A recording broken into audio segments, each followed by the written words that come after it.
A 13-year-old girl was kicked out of her home for being pregnant.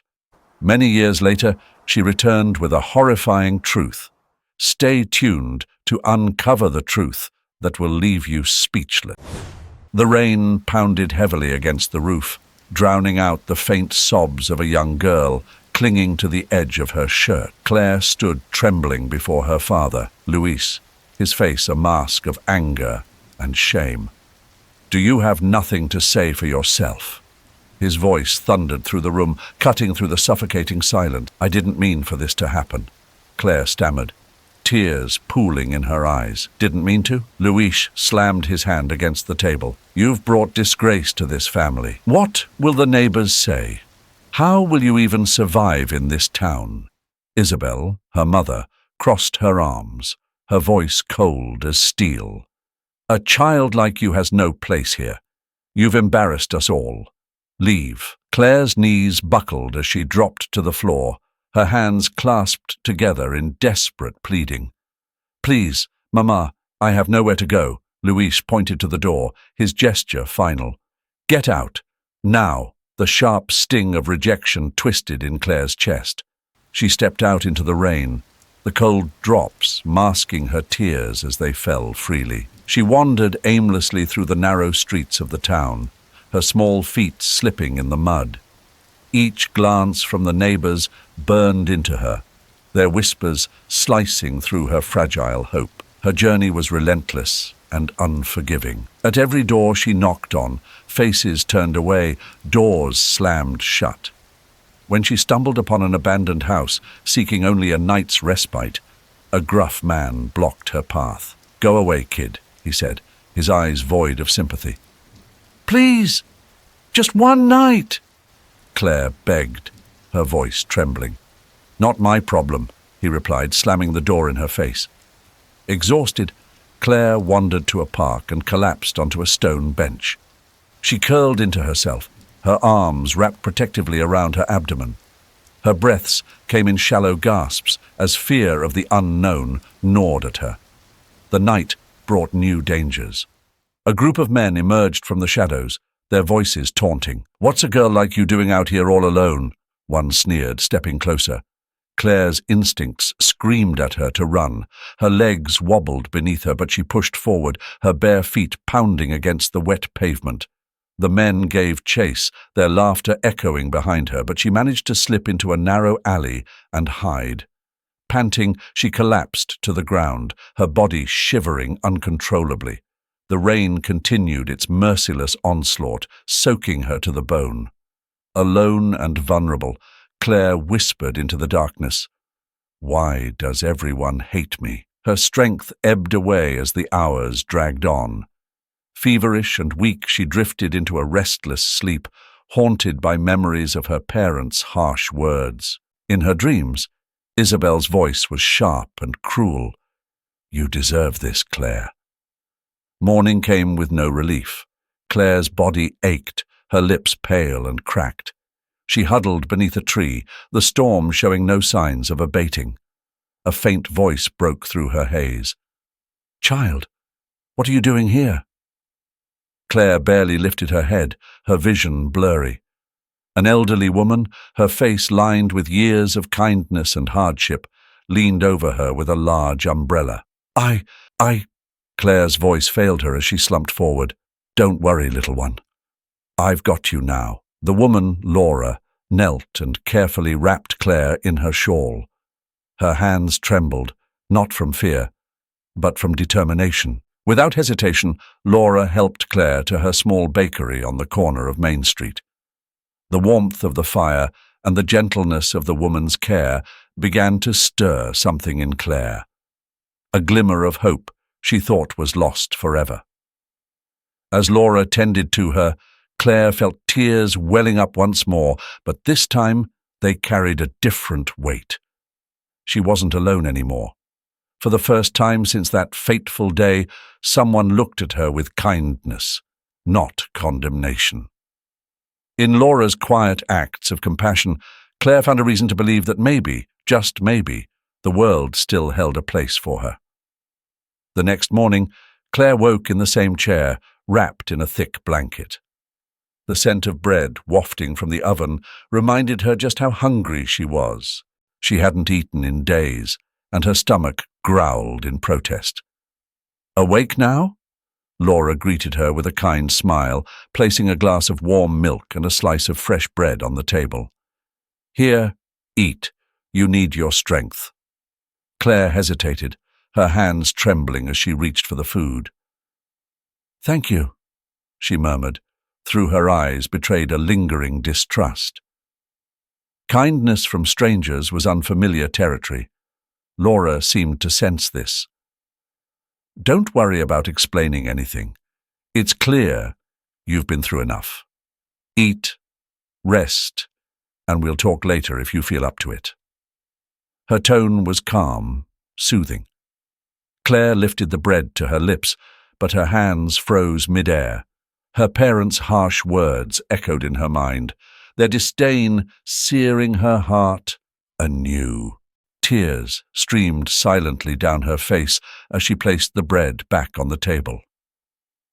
"What's wrong, sweetheart?" Laura asked, pulling up a chair beside her. "I don't deserve this," Claire whispered between sobs. "I'm the shame of my family." Laura stayed quiet for a moment before clasping Claire's frail hands in hers. "Listen to me, child. No one deserves to be treated the way you've been. Whatever happens, you're still worthy of kindness and care. Don't let anyone make you believe otherwise." Over time, Claire began helping around the bakery.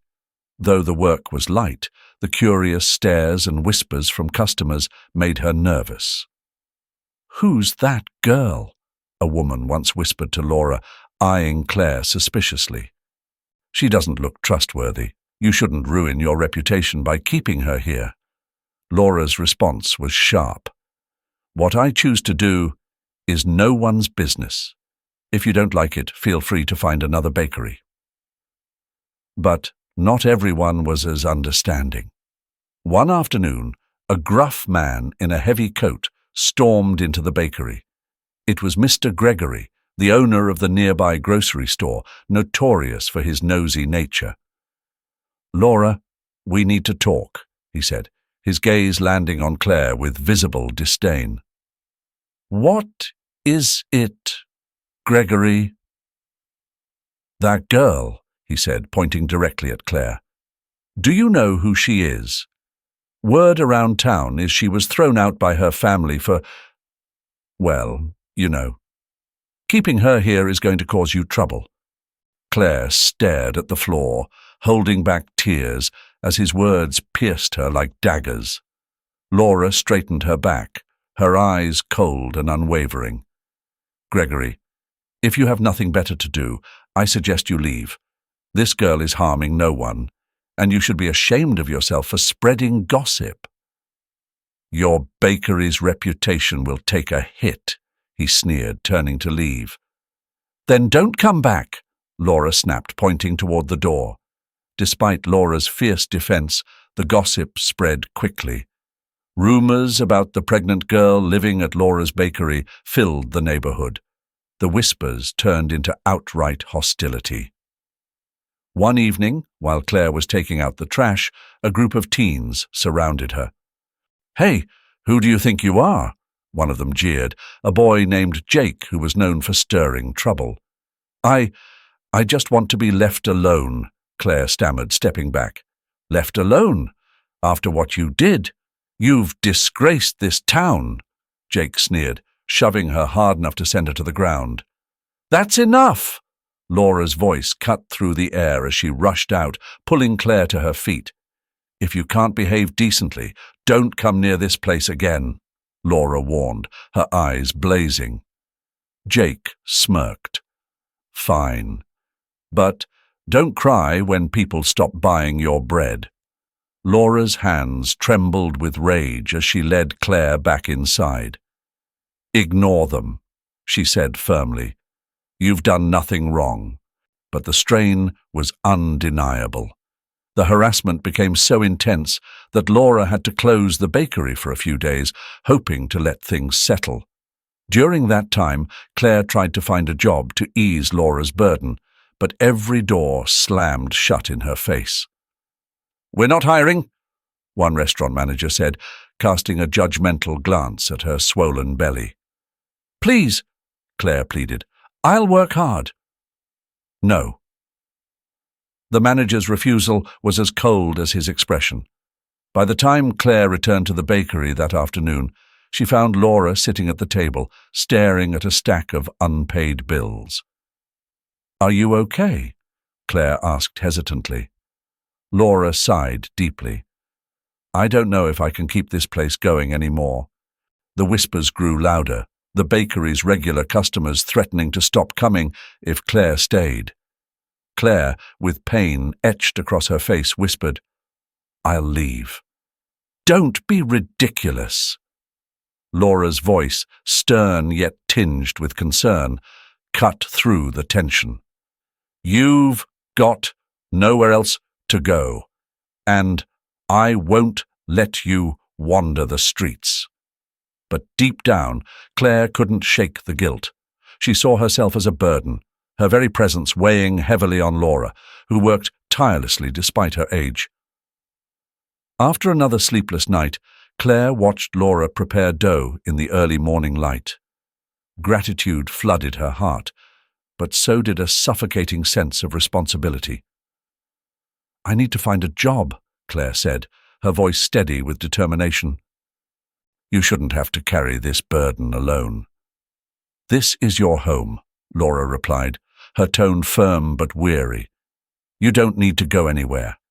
Yet Claire's resolve only grew stronger.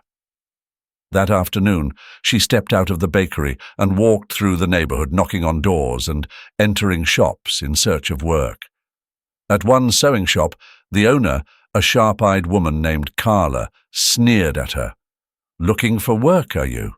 "That's rich," Carla scoffed. "I don't hire people like you. Leave before you ruin my shop's reputation." Swallowing her pride, Claire forced a polite nod and exited. Each rejection tightened the knot in her stomach, leaving her feeling more and more unwanted. Later that day, as she returned to the bakery with a handful of coins earned from handing out flyers, a commotion in the nearby market caught her attention. "There she is! That pregnant girl stole my wallet!" An irate older woman pointed directly at Claire, her face flushed with anger. "No, I didn't!" Claire cried, tears brimming in her eyes. She took a step back, but two men in the crowd blocked her escape. "Search her bag!" one of them demanded, his tone harsh. "Please, no!" Claire begged, clutching her bag tightly, but the men overpowered her, ripping it from her hands. After rummaging through her belongings, they found nothing. The accuser's face reddened in embarrassment, but she muttered, "She must have hidden it somewhere else." Girls like her can't be trusted. Claire stood frozen, trembling with a mix of fear and anger. The crowd murmured, some nodding in agreement. "Get out of here before I call the police," the woman shouted, waving her away. Claire turned and fled, her tears blending with the cold wind on her cheeks. The cruelness of the world cut deeper with each passing moment, all because she was different, because she carried a life inside her. The world seemed intent on breaking her. When she reached the bakery, Laura was waiting, worry etched into her face. "What happened? Why are you crying?" Claire collapsed into Laura's arms, her sobs shaking her small frame. "I didn't do anything wrong. They hate me, treat me like I'm worthless. I can't take it anymore." Laura stroked her hair, her voice calm and steady. "Don't let them win, Claire. You have to be strong." But Claire shook her head, despair clinging to her like a shadow. The next morning, Laura left to negotiate with the landlord about overdue rent. Alone in the bakery, Claire tried to keep herself busy, scrubbing tables and stacking bread. Yet the weight of Carlos's threats still loomed over her. The sound of the door slamming open startled her. Carlos and two of his friends sauntered in, their smirks filling the space with menace. "Hey, Claire, how's business today?" Carlos drawled mockingly. "What do you want?" Claire asked, her voice wavering as she tried to appear calm. "What do we want?" Carlos laughed. "We heard Laura's not around, so we figured we'd stop by to keep you company." Claire took a step back as Carlos's eyes darkened with malice. "Please, just leave. This isn't a place for trouble." "Trouble?" Carlos grinned. "We're here to help. But with that attitude, it looks like you don't need it." He stepped closer, his voice dripping with cruelty. "Do you really think that baby of yours stands a chance in this world?" Terrified, Claire instinctively placed her hands over her belly, shielding her unborn child. "Get out, or I'll call the police," she said, her voice trembling. "Oh, go ahead," Carlos taunted, his smile widening. "But who do you think they'll believe?" Before Claire could respond, a sharp voice cut through the tension. "Get out of here, right now." Laura stood in the doorway, gripping a broom with fierce determination in her eyes. Carlos chuckled, stepping back. "Fine, but don't forget, this isn't over." He and his friends strolled out, leaving their threats hanging in the air. After locking the door, Laura sat beside Claire, her face softening with empathy. Claire lowered her head, clutching her stomach as tears silently fell. "I don't know how to keep going," she whispered. "You must keep going," Laura said firmly. "You're not just living for yourself anymore. That baby needs you. Don't let anyone take that from you." Deep inside, Claire felt as though the world was spinning out of her control. She had no idea how much longer she could endure this. After a restless night filled with nightmares, she awoke to the dim light filtering into the small, cozy bakery Laura ran. Despite its warmth, the bakery no longer felt like a safe haven. The scornful stares and whispered gossip of the neighbors had stripped away any sense of peace. "Claire, take it easy today," Laura said gently as she kneaded dough at the counter. "Don't go out." Claire fidgeted with the edge of a dish towel, her eyes downcast. "I can't just sit around, Grandma. I have to do something to help you." Her voice was soft, but underneath it was a layer of fear of the outside world's judgment. Laura paused, her expression firm but kind. "Child, don't worry about me. Take care of yourself first." But Claire had already made up her mind. Later that afternoon, she ventured out to pick up ingredients for the bakery. At the market, she crossed paths with a vendor, Helen, notorious for her sharp tongue. "Well, look who it is," Helen sneered as Claire hesitated near the produce stand. "I'm just here to buy some vegetables," Claire mumbled, avoiding Helen's piercing gaze. "Still hanging around, huh? I thought you'd left town by now," Helen said, her voice dripping with disdain. Others nearby began to turn their attention to the exchange, their curious stares pressing down on Claire. "I don't want any trouble," Claire replied, her voice trembling as she backed away. "Trouble? You are the trouble," Helen snapped. "Walking around here with that belly, bringing shame on this entire neighborhood." "I just want to live in peace," Claire whispered, tears threatening to spill. "Peace? Someone like you doesn't deserve peace." Helen spat, her voice rising. "Girls who act like you shouldn't expect forgiveness. You've made us all look bad." Laughter rippled through the crowd, the sound cutting Claire to her core. Unable to bear it any longer, she turned and fled, the weight of their ridicule pressing heavier with each step. That evening, as Claire cleaned the bakery, the door swung open with a loud creak. 3 men stepped inside, their expressions cold and menacing. Claire's heart sank as she recognized one of them, Eddie, the same man who had harassed her before. "She's not here," Claire said quickly, trying to keep her voice steady. Eddie smirked, his tone mocking. "That's fine. We'll deal with you instead." He advanced toward her, his eyes narrowing. "Do you really think you can just stay here like everything's fine? We've told you before, you're not wanted." "Please, I just want to work.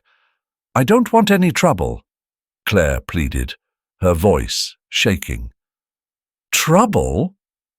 Eddie laughed harshly. "You are the trouble. Ever since you showed up, this bakery's been losing business.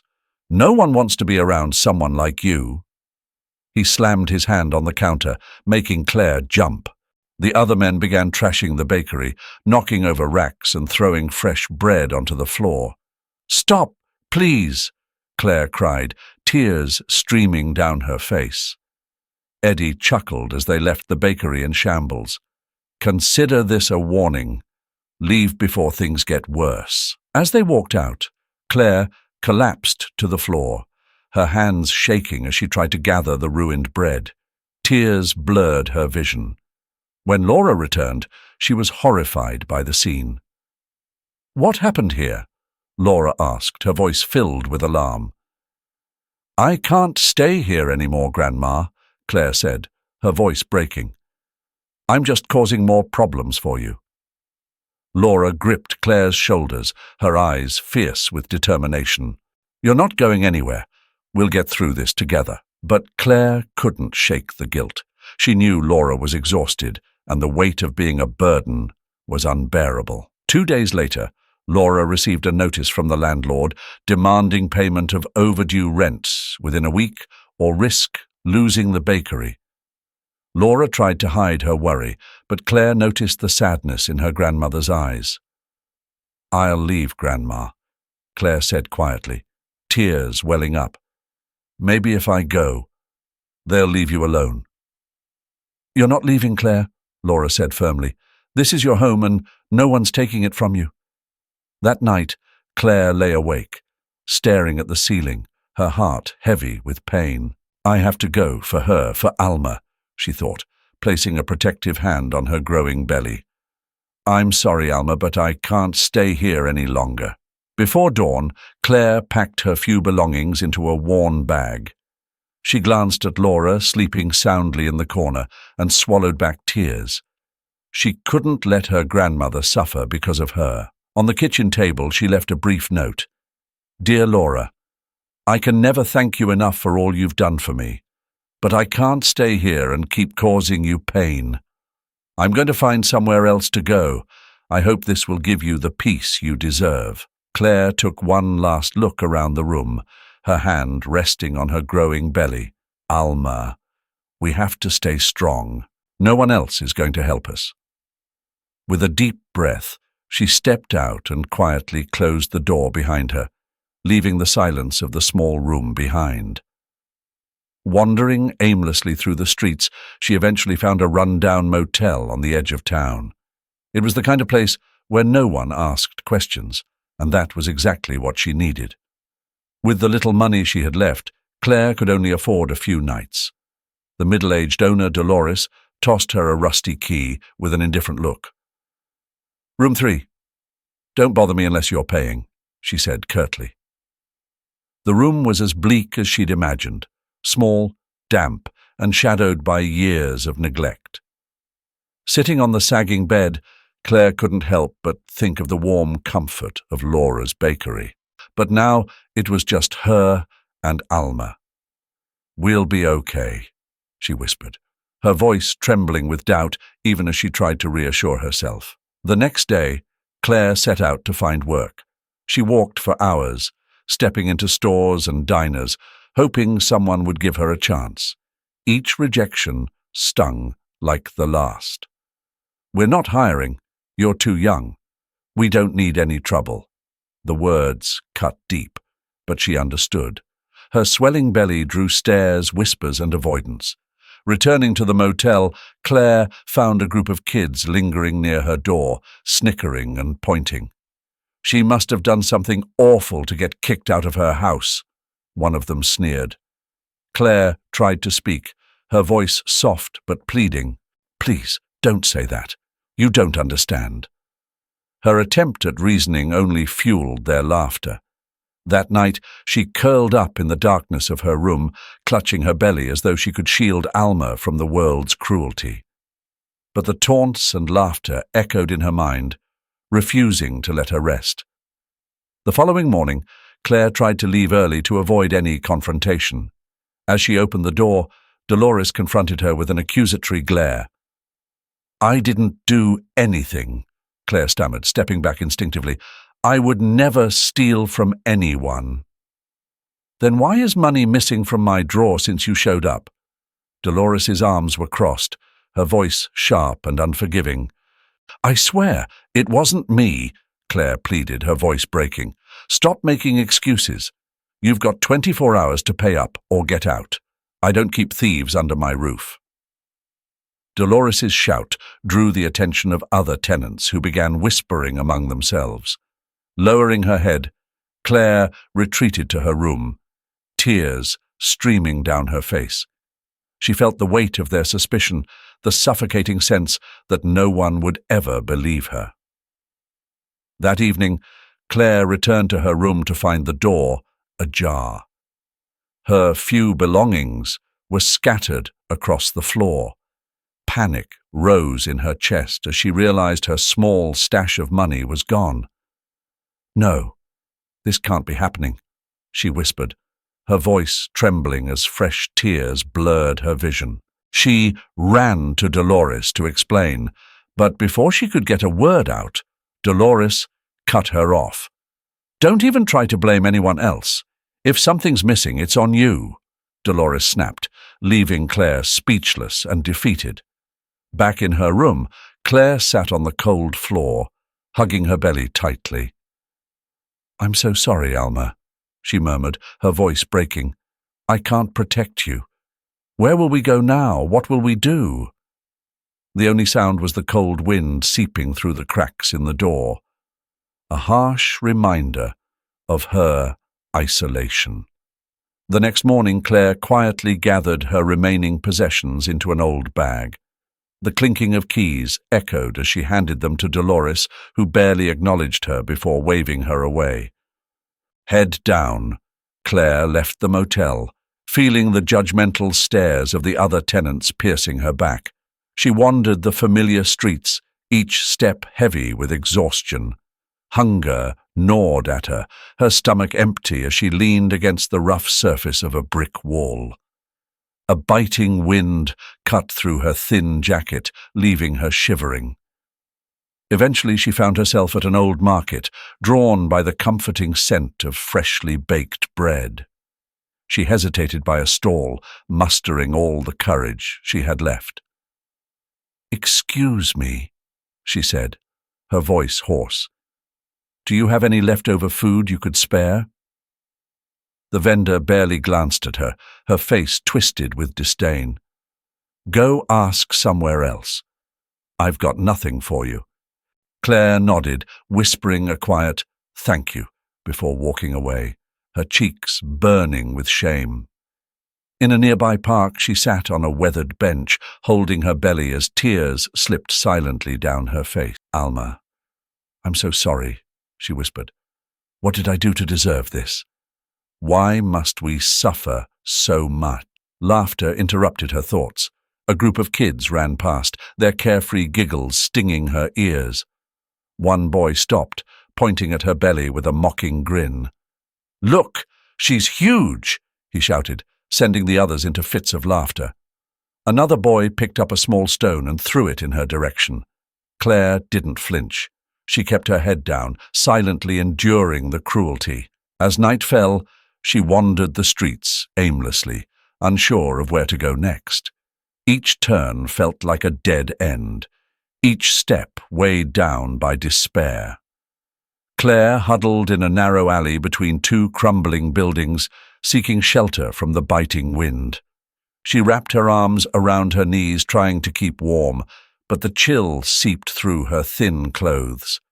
Sleep wouldn't come, no matter how hard she closed her eyes. Her stomach growled in protest, and the sound of the wind howling through broken windows only deepened her despair. At first, Claire didn't notice the approaching footsteps. She assumed it was just another passerby, but when they stopped directly in front of her, she hesitantly looked up, her tear-swollen eyes meeting a familiar figure. Claire. The voice was soft, yet full of concern. It was Laura, her face etched with worry and exhaustion, holding a flashlight and a battered umbrella. "Miss Laura," Claire whispered, her voice cracking in surprise. "Child, do you have any idea how scared I've been?" "I've been searching everywhere for you," Laura said, her voice trembling as she knelt in front of Claire and cupped her face with gentle, shaky hands. "I didn't want to be a burden to you anymore," Claire sobbed, tears streaming down her cheeks. "You don't understand, Claire. You're family to me. I'd never leave you no matter what." Laura's arms wrapped tightly around her, holding her close as if she might vanish again. The two of them stayed there, embracing in the cold night, Claire's muffled cries blending with the light drizzle falling around them. Despite the chill, in Laura's arms, Claire felt a warmth she thought she had lost forever. "I've told you before, Claire," Laura said, her voice steady despite her emotion. "We'll face everything together. You don't have to bear this alone." Through her tears, Claire nodded, her gaze filled with gratitude. "I'm so sorry for leaving. I didn't mean to hurt you." "Don't say another word," Laura said, her tone firm but kind. "What matters is that you're safe now."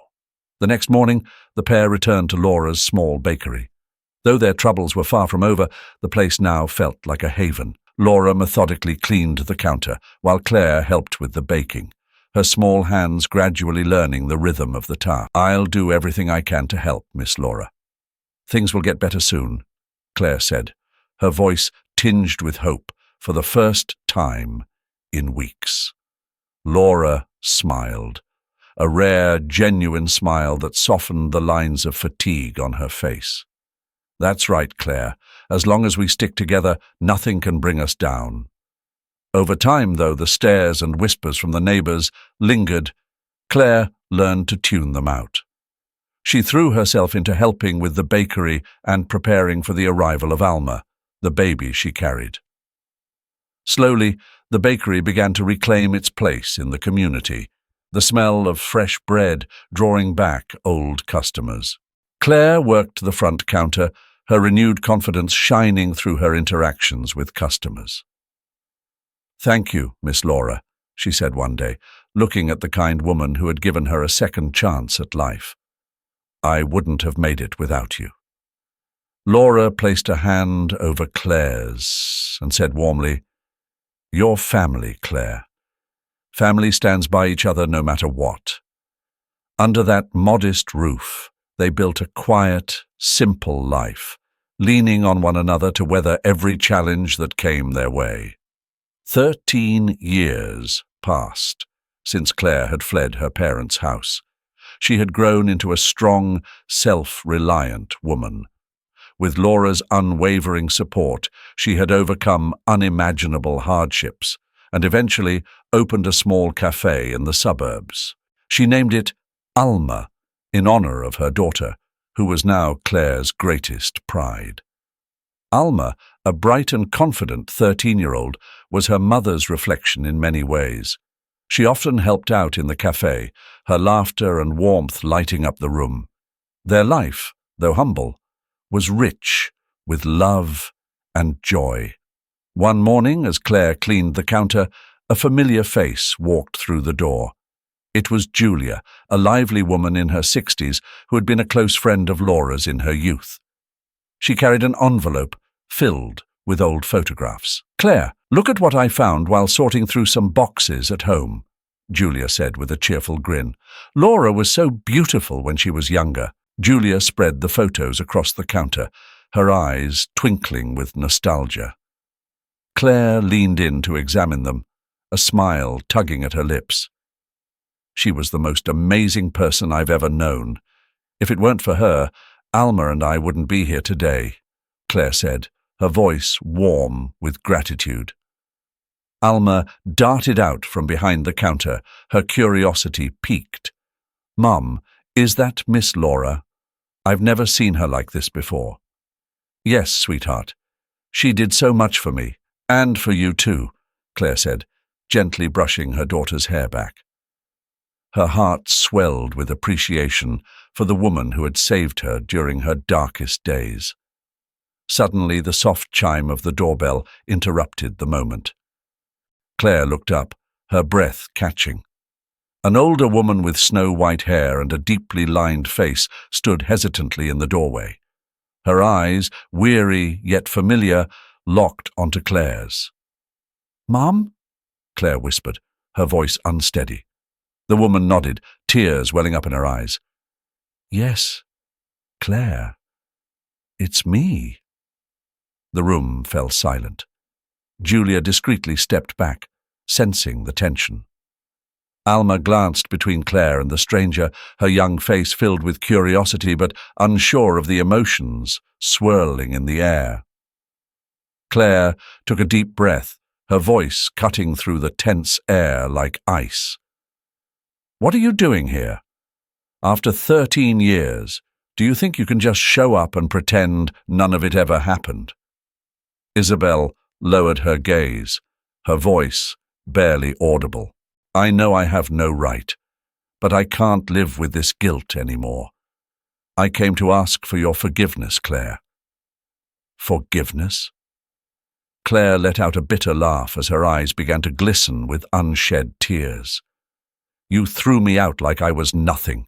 You chose family reputation over your own daughter. Now you come here asking for forgiveness?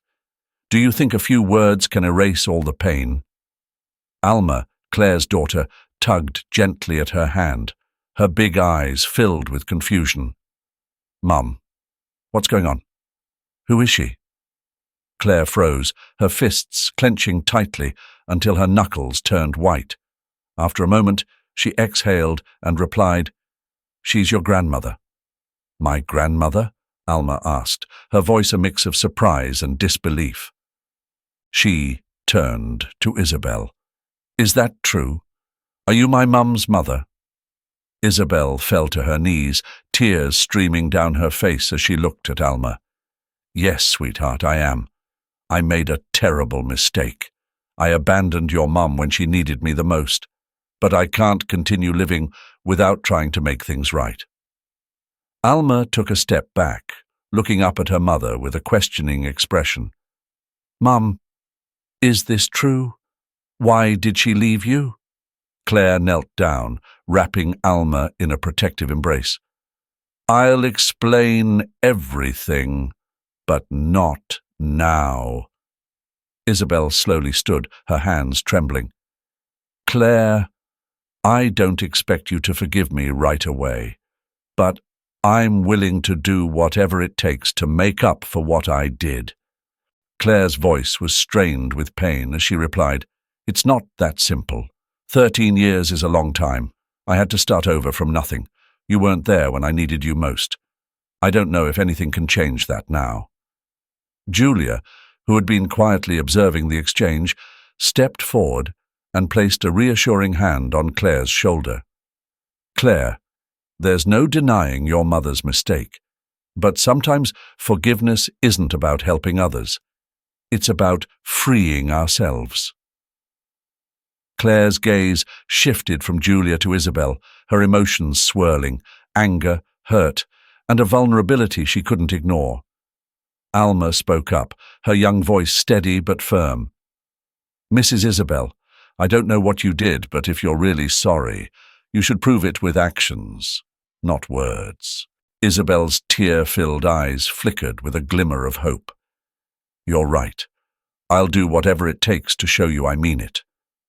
She knelt again, clutching Claire's hands in her own, her voice breaking as fresh tears spilled.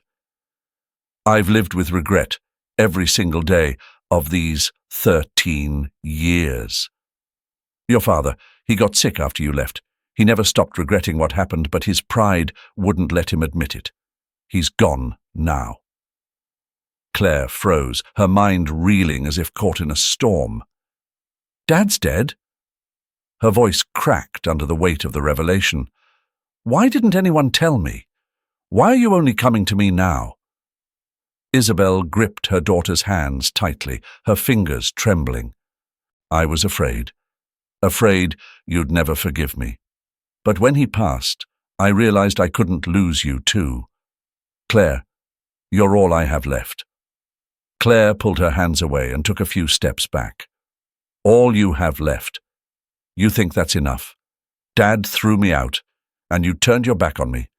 For 13 years I've raised my daughter alone, and now you come here asking for forgiveness because you're lonely? Isabel had no reply, her shoulders shaking as she sobbed quietly. Alma, standing beside her mother, watched the scene unfold with sadness and confusion in her eyes. Mom, she whispered, her voice tight with emotion. I don't know what happened, but maybe she really does want to make things right. At that moment, the cafe door creaked open. Laura stepped in, her presence calm but commanding. Taking in the scene, she spoke in a steady voice. Claire, she said gently, placing a hand on her shoulder, you should hear everything your mother has to say. How can I forgive her, Grandma? Claire asked, tears finally breaking free. They threw me into hell. And now they expect me to just forget it all? Laura's gaze was tender but unwavering. Forgiving doesn't mean forgetting, my dear. Forgiveness is about releasing yourself from the chains of bitterness. Sometimes it's the greatest gift you can give yourself. Isabel remained kneeling, her voice barely a whisper. I don't deserve your forgiveness right now. But please, give me a chance to make amends. I can't change the past, but I can try to make the present and the future better. Claire tilted her head, overwhelmed by the storm of emotions inside her. I need time, she murmured. Laura nodded. Of course, Claire. You don't have to decide today. But remember, even a broken family can find a way to heal. Isabel stood slowly, her red-rimmed eyes holding a faint spark of hope. Thank you, Claire. If you give me the chance, I'll do everything I can to prove myself. Over time, Claire kept her distance, though Isabel began visiting the cafe regularly, sitting quietly in the corner and watching as Claire and Alma worked. When Alma laughed, Isabel would smile faintly, her eyes brimming with regret. One day, Alma clasped her mother's hand, her gaze filled with a wisdom beyond her years. That simple gesture seemed to pierce through the barriers around Claire's heart. Mum, I think Grandma truly regrets what happened. Please, give her a chance. I don't want you to be sad forever. Claire looked at her daughter, Alma, whose gentle words seemed to chip away at the walls Claire had built around her heart. Alma was her greatest source of strength, and if this step could bring peace to their lives, Claire was willing to try. Laura, too, stepped in to help mend the divide. She began inviting Isabel to dinner or to chat after work, creating small opportunities for connection. One evening, as Claire cleaned the cafe, Laura turned to Isabel and said, You hurt Claire deeply, but I believe if you approach her with patience and sincerity, you have a chance to make things right. Isabel nodded, her voice thick with emotion. I'll never stop trying. Claire is my daughter, and I'll do whatever it takes to show her how much I love her. A few weeks later, Claire finally decided to sit down with Isabel. They chose the small cafe kitchen, but we were wrong. We were so wrong. Claire stayed quiet, allowing Isabel to continue. After you left, your father was never the same. He was consumed by regret, but his pride kept him from admitting it. He used to sit by the window for hours, staring outside, as if he was waiting for you to come back. Then why didn't you come find me? Claire's voice wavered. Your father thought you'd never forgive him, Isabel confessed, and I believed it too. But after he passed, I realized I couldn't live like this anymore. I couldn't lose you too. Tears streamed down Isabel's face as she spoke, and Claire sat silently, letting the weight of her mother's words sink in. Memories of her own pain flooded back, lonely nights spent in the cold, with no one to care if she lived or died. Yet she also recognized that holding on to anger wouldn't change the past. "Mom," Claire said softly, her voice cracking, "I can't forget what happened, but I'll try to forgive, for Alma, for Laura, and for myself." Isabel broke into sobs and embraced Claire tightly. "Thank you, Claire. I won't let you down again." From that day forward, Isabel began helping out at the cafe, slowly rebuilding her relationship with Claire. There were still moments of tension, but both women worked hard to overcome them. Alma, with her bright smile and innocent questions, became the bridge that brought them closer. Months later, on a sunny morning, the cafe hosted a small event to thank those who had supported them. Laura, Isabel, Claire, and Alma stood together, their faces glowing with happiness and gratitude. During her speech, Claire said, "Life is full of challenges, but if we refuse to give up, we'll always find hope. I'm deeply grateful to Laura, who saved me in my darkest days. And I'm thankful to my mom, who never stopped trying to make things right." With tears in her eyes, Isabel took Claire's hand. "I'm so proud of you, Claire. You're the strongest woman I know." The event ended with laughter and warmth, and under the roof of Alma's cafe, old wounds began to heal. Claire, Isabel, Laura, and Alma became a family. Not perfect, but bound by love. Claire's story carried a profound message about forgiveness and the enduring power of love. Forgiving doesn't just free others, it heals our own hearts. Even amidst suffering and injustice, acts of kindness, like Laura's, can spark light in the coldest of souls, guiding them out of darkness. Life may not be perfect, but love and sincerity can mend even the deepest wounds. Remember, even on the darkest days, there is always a glimmer of hope. Thank you for staying with us through this heartfelt journey of love, forgiveness, and second chances. Claire's story reminds us that even in our darkest moments, hope and kindness can light the way. It's a powerful lesson that forgiving others not only heals wounds, but also frees our hearts to move forward. If this story touched you, don't forget to like, share, and subscribe to our channel. Your support means the world to us and keeps us inspired to bring you stories that warm the heart and spark hope. Let's continue to spread kindness and love, one story at a time. Thanks for watching, and we'll see you again in our next story.